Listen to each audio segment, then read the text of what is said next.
A guerra entre China e Estados Unidos ficou um pouco mais provável hoje.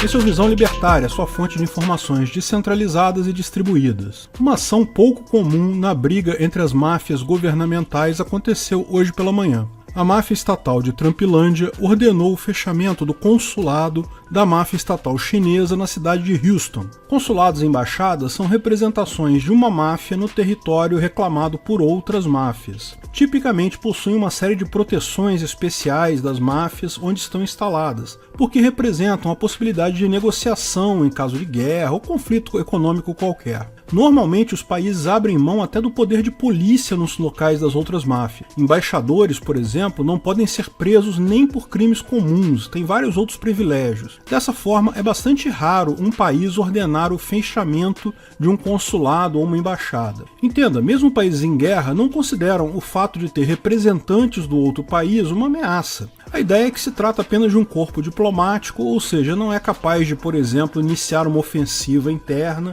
então a máfia que abriga a embaixada da outra máfia não tem risco, e ainda mantém um canal de comunicação aberto com a outra máfia, o que pode ser útil. Porém, os tempos são outros. Ataques no plano cibernético podem ser enormemente facilitados se realizados de dentro da infraestrutura local. E como são coisas que podem ser feitas sem chamar a atenção, esse risco que não existia antes, existe agora. Vocês sabem que a máfia chinesa está arrumando confusão com um monte de máfias por aí.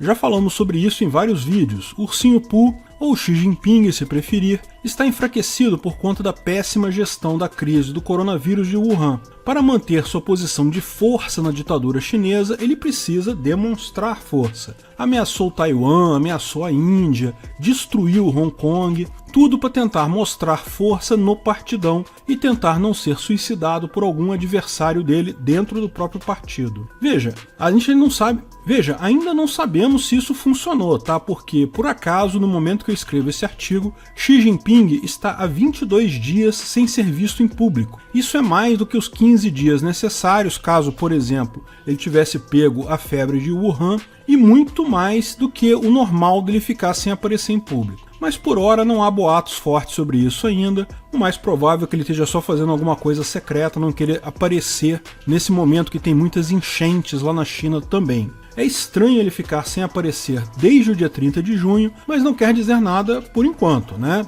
Quem sabe mais adiante a gente descobre que ele foi suicidado por outra pessoa. Porém, como explicamos no vídeo sobre a ordem executiva do Homem Laranja Mau, Donald Trump se preferir, a ordem executiva dele foi um tiro político certeiro na China. Ela deu o poder para o Departamento de Estado americano de confiscar qualquer bem de chineses que tiverem qualquer ligação com a legislação ilegal sobre Hong Kong. Veja o nosso vídeo Trump assina dura ordem executiva contra a China, que saiu no dia 16 de julho. Muitos membros do Partido Comunista Chinês e muitos empresários chineses têm propriedades nos Estados Unidos. Chineses gostam de comprar imóveis para investimento e investir em imóveis nos Estados Unidos é uma boa. Muitas empresas chinesas têm propriedade de outras empresas em Trumpilândia. Todos esses agora correm risco e vão querer se afastar do governo chinês o máximo possível. Ou seja, a ação apressada do Ursinho Pooh em Hong Kong deve ter rendido uma boa dor de cabeça a ele. Se ele já não estava muito firme há um tempo atrás, agora que tem um monte de gente do partidão puto com ele, vai ficar mais complicado ainda.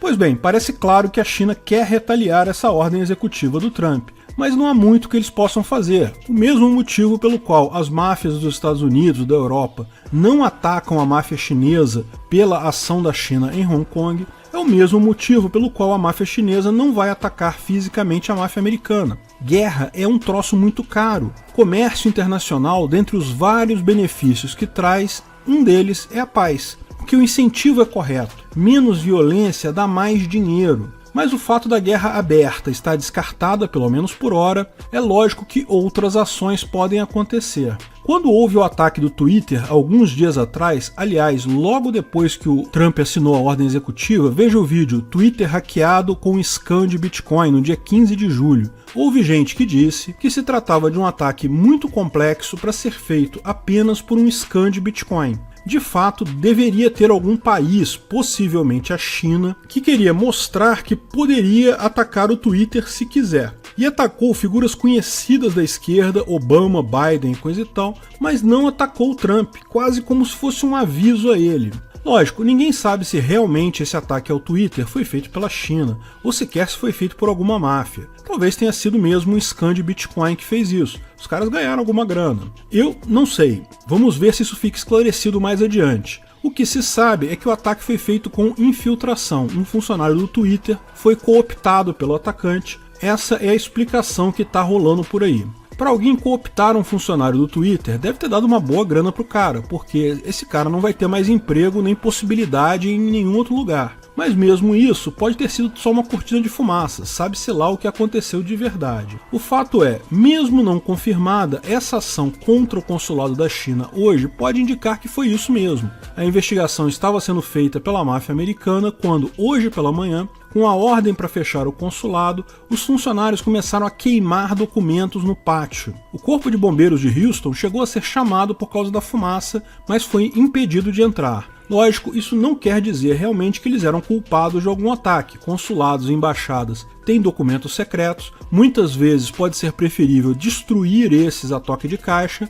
do que deixar eles serem capturados pela outra máfia. Só que, lembre-se, o consulado foi ordenado a fechar, não há indicação de que haveria investigação lá dentro. Talvez os chineses estivessem apenas sendo extra cuidadosos, ou talvez estivessem queimando arquivos para esconder mesmo um eventual ataque cibernético. Lógico, pode ser que esse ataque do Twitter que todos ficamos sabendo, mas pode ser outro ataque também que nem ficamos sabendo. Fato é que esses jogos entre máfias vão muito além do que nós temos acesso. Uma vez que se abandona a briga boa, a briga voluntária, a briga por mais comércio, por melhores produtos, uma vez que se opta pela briga ruim, pelo uso de violência, só o caos completo e a destruição total são o limite. A visão libertária sobre isso é simples. Bom, lógico, nem preciso ressaltar o quanto máfias usando violência são ruins e desnecessárias, mas acho importante ressaltar um outro ponto que tende a revelar a fragilidade de grandes hierarquias, a infiltração.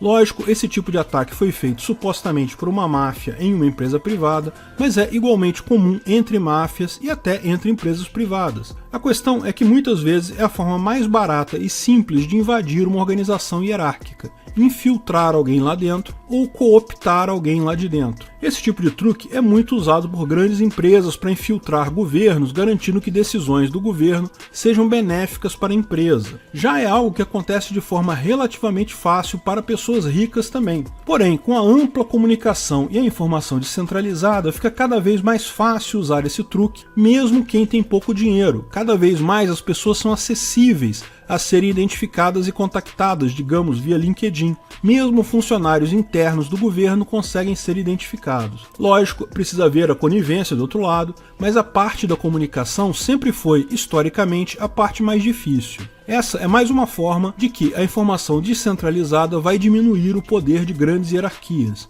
Não tem jeito, em algumas décadas o ancapistão vem aí.